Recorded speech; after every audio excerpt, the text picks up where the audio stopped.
What's up, everybody? I am back with a new movie review. The 2005 film Mr. and Mrs. Smith. And since I checked out the Amazon show, which apparently had like good reviews, it wasn't for me, but it definitely got me thinking. At the very least, I should revisit the original film that came out in 2005. So I ended up putting on the list to talk about it this year for the February romantic month. And what was more romantic than Brad Pitt and Angelina Jolie, whose chemistry in this film, it was palpable and just you just feel it more so than probably any other on-screen couple I ever seen in a film. These two were like, the chemistry was electric. Probably one of the best seen in the film, in film history, honestly. And yeah, it's just like, man, really good film. It's a fun action film that rarely we get in theaters nowadays. But it was directed by Doug Liman, who did like the Bourne Identity and Jumper, Edge of Tomorrow. And obviously he made a killing with this film. So it stars Brad Pitt as John Smith, excuse me, Angelina Jolie as Jane Smith, Vince Vaughn as Eddie. Didn't remember, I completely forgot that Vince Vaughn was in this freaking film. Adam Brody as Benjamin the Tank Dance. Kerry Washington, which I didn't realize was in this freaking film, or didn't remember, as Jasmine. Keith David as Jeff's father, which I didn't realize was in this freaking film, or didn't remember. Chris Weitz as Martin Coleman. Rachel Huntley as Susie Coleman. Michelle Monaghan as Gwen. Did not remember Michelle Monaghan was in this thing. Stephanie March as Julie. Because if you recall from the movie, the Chris Rock film, Head of State, she was the woman responsible of handling personal affairs of the president-elect to avoid scandals by making sure, like, in-house, what do they call it, state sanctioned hoes, pretty much. Whereas, like, you gotta, instead of like having like side pieces, you got like, organized ones, so that way, she ain't gonna go out and tell your business. It's like you can, make sure you get one off, without worry. Jennifer Morrison, who was on the medical show House as Dr. Allison Cameron. I knew I recognized her for something. It's crazy what people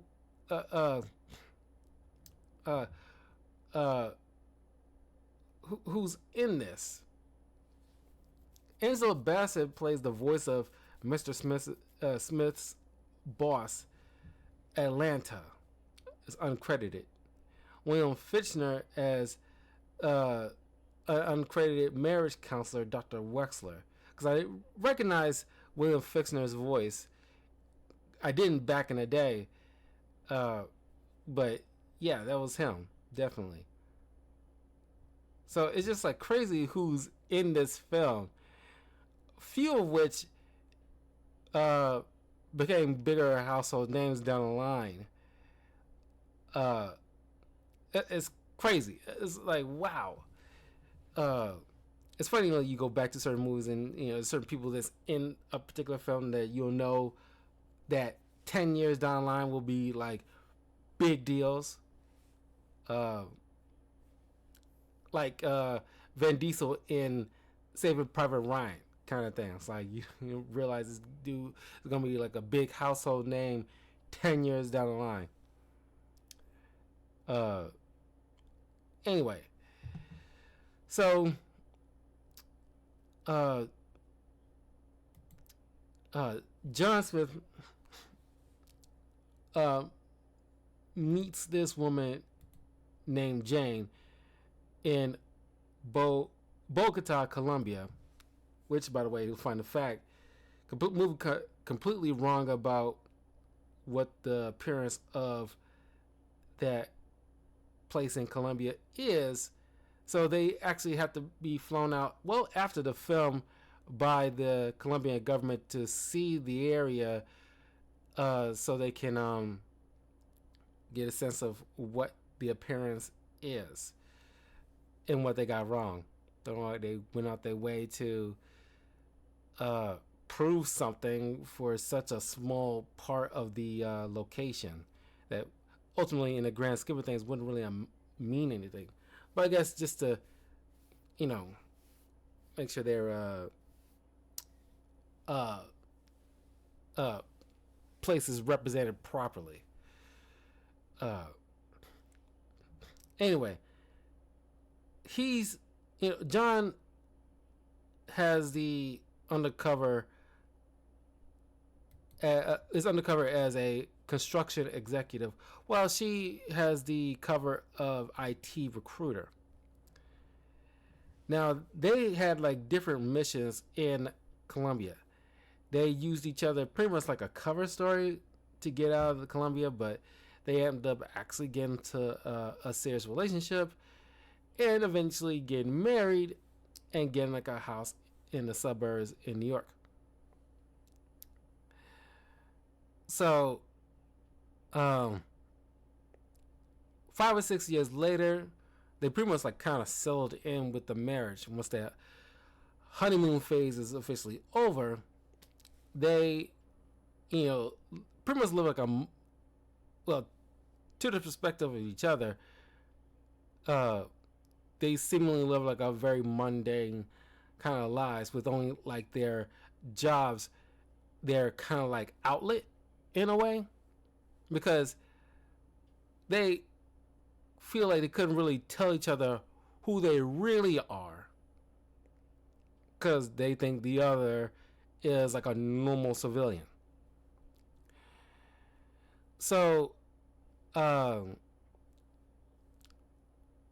they respectively from their agencies got a contract to uh, uh, take out this seemingly arms dealer or something like that, called the Tank, who's being transferred over to the CIA or FBI. And so they end up botching each other's jobs. And so before they go to try to complete their mission, they gotta figure out who was it that messed up their respective missions. So while digging through, they end up finding out that they are respective hitmen. They're contract killers, respectively. So, wow. Keith David is pretty much like Charlie, and the agents are primarily female. So it's basically like, Charlie's Angels, but with more angels. But you don't see like, well, their agency seems like very clean. To put it in this kind of perspective, Jane's agency is like Star Trek, where it's kind of sleek and clean cut, while John's is pretty much like Star Wars, where it's kind of like a little disheveled of an organization, but still like still got the right motion.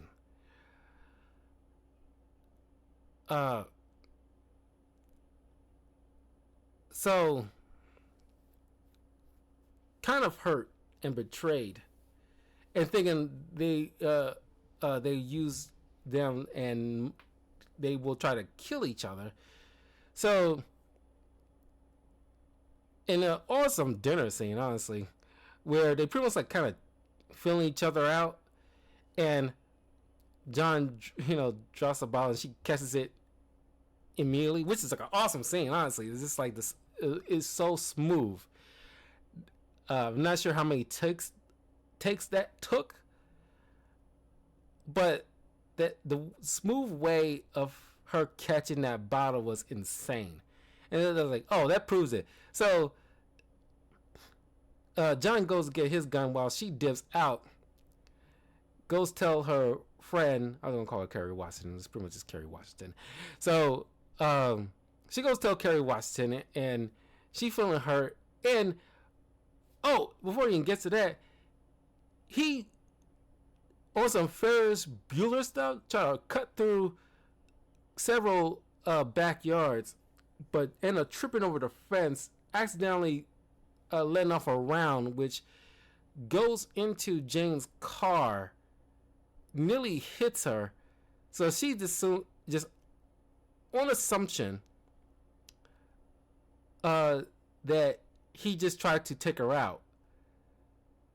And despite his like protest, like, look, that was an accident, she runs him down. He, rolls over the car and tries to burst in, and she just immediately dips out. And it's like hilarious moment. There's good comedic beats in this film. Play very well, where it's like, he just saying like, we need to talk, and he just, collides in the brush somewhere. It's so freaking funny. So they go to their respective friends and make a decision. Okay, we gotta deal with this. She gets her fellow agents to clean out, and tear through the house, trying to get some information. Finds his armory that's in like the shed underneath a trapdoor in the shed. Cleans out his armory, much to his anger. And he pretended to be in one of the elevators to their building. One of her female agents, thinking she was dead serious on cutting the lines in the elevator, causing the crash to kill him, but it was all like a fake feed. So he just under the assumption that she actually gave the go ahead. So while she's low key kind of hurt, she goes to their restaurant that they, he proposed to her at. He shows up. You can tell by her facial expression she's still kind of relieved, because deep down, as you will see, that they still actually loved each other, but they don't clearly know anything about each other truly. So you see them like doing each other's dancing with each other, but they kind of remove each other's weapons subtly. And I love this it was in the trailer shot, where it's kind of like she is going down on him to remove a weapon, and you see him like kind of give like a wink and a nod to the camera, almost like a fourth wall break, but that was used for the trailer, because I distinctly remember that after rewatching that scene. I get a laugh. I think a lot of people still get a laugh out of that. But she caused a distraction to causing an evacuation of the building, because she ended up planning like a little bomb on him, and which he kind of, puts in a mailbox that's conveniently outside his restaurant. It caused it like an explosion, like a mini explosion. So they end up driving to their house, where they try to kill each other, and there's like a really good fight scene. Honestly, very choreographed very well. And it's just like you hear the you still remember the trailer shot where it's like, who's your daddy, and then she's like, who's your daddy now. That's still like is tattooed in my brain after all these years. And but they couldn't go through with it. He puts his gun down first, accepting what may come. But deep down, he loves her, and he knows he just cannot go through with it. So she, as a result, she could not go through with it either. They have very passionate sex, which, mind you, behind the scenes, Brad Pitt at this time was with Jennifer Aniston, I think. I'm pretty sure it was Jennifer Aniston, who he ended up leaving for, because I think most people think he ended up cheating on her for Angelina Jolie, or ends up falling for her at the very least with Angelina Jolie during the filming of this project, and he ultimately ended up dumping her for Angelina Jolie, who they end up having like not sure they even had any biological kids with each other, but they adopted a whole bunch of kids, which I like to think it was more so Jolie's desire more so than his desire.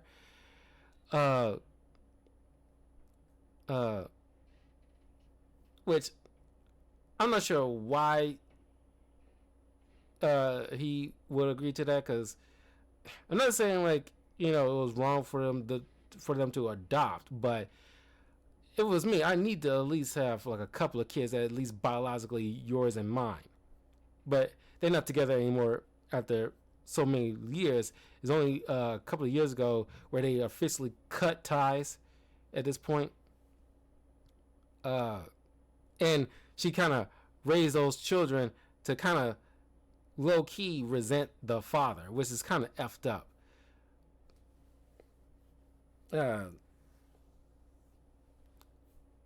Anywho, I just thought I'd kind of put that on, because you can't not think about it while watching this film, which you can say is the reason why they probably fell in love with each other in the first place. Anyway, since they took too long to try to take each other out, and Eddie refused to accept the contract to take both him and Jane out, their agencies decided to pull together resources to take both of them out. And of course, they make their escape. And on the car chase ride away, while taking out 3 other cars, they end up learning truthfully about each other. Like the fact Jane was orphaned when she was 5, and the father that gave her away at their wedding was a paid actor, and John was technically married, like before he met her, in like a Vegas wedding kind of thing. She doesn't know how to cook. She never learned how to cook, and all the food that she seemingly cooked, wasn't hers.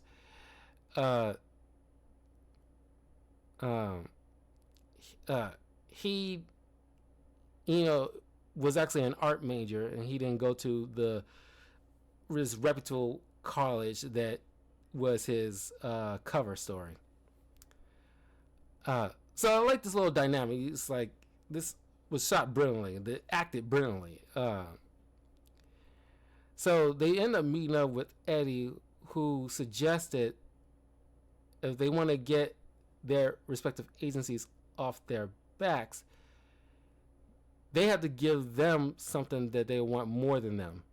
So they, came up with the idea of getting the tank, which was their original missions, and figure like, okay, you probably still want this guy. So they end up working together to retrieve this guy from the U.S. government's control. And while in the motel, uh, uh, while this dude's getting smart with them for some doggone reason, he uh, has them, pull a picture or like some kind of paper out of his back pocket that he still had on him for some doggone reason. And this guy was in the, you tend to forget because everything else was going on. He was in like the very first act of the film that he, because he worked for, he was like an intern or something like that, like, like one of the newbies at Jane's agency, which proves that, it isn't just all females that works for him.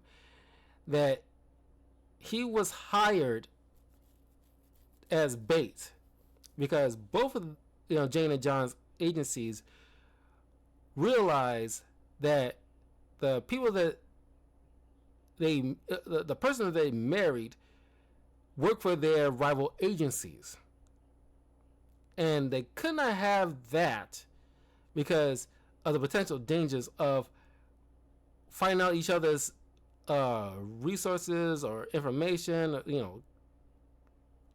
the chance of trading secrets. Can't have that. So they concoct this plan of sending them out to potentially kill each other. So this plan is pretty much like, a bust because this was all set up. There was no like big wig tank person. It was all a cover up just to get them to take each other out. So their respective agencies decides to throw everything they have at these two. They decide to make their stand inside this home decor place, and they took out all these assassins miraculously, and pretty much having fun while doing it because they actually, feel like they can be themselves to each other, as expressed in their little counseling session in between the acts of the film. And the movie ends with them falling more in love with each other than ever before, because they don't have to hide from each other ever again, because they feel like they couldn't talk or communicate as well because they thought, okay, we work for like a particular agency, I cannot. It's kind of like, you work for a CIA or something like that. You can't tell certain things to your spouse. But now it's like, oh, they're in the know, so I can be myself with you. Which, spice up their love life even more. And that was Mr. and Mrs. Smith.